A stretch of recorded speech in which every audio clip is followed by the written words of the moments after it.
In this exercise, we're going to create an interactive thank you note program.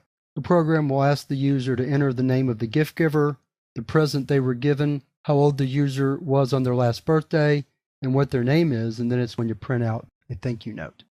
So let's get started. We'll call this thanks.py.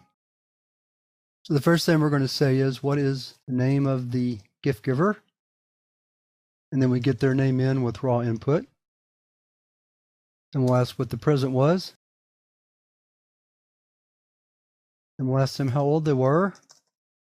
Here we need to convert raw input into int, so we use that function first.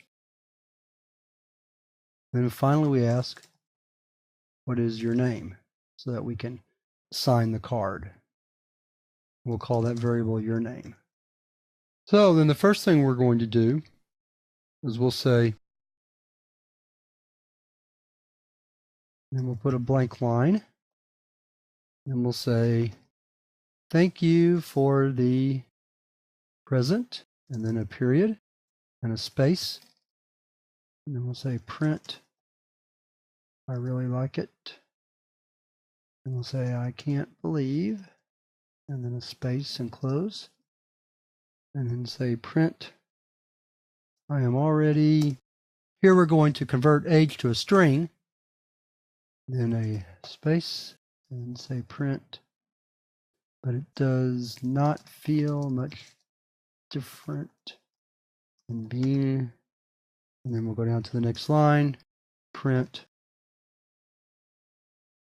string age -1 plus, so then we'll print a blank line, and we'll say print sincerely, space there doesn't really matter because we're going to drop down a line, put a space, and then say print your name. Okay. We may have to do some adjustments to the output, but the input should be good. So let's save and run the program and see how it looks. So we'll say the gift giver is Aunt Jean. She gave a sweater. Age is 13. Name is Barbara. So that output looks reasonable. We can quibble over how the lines are displayed exactly, but that's beside the point. We could put the 12 up on the previous line or drop being down to the next line, however we want to do that. But we'll leave it like it is and you can adjust it if you want to. So that wraps up this exercise on using print and raw input, and we're ready to move on to the next chapter where we're going to learn how to make decisions in Python using different variations of the if statement.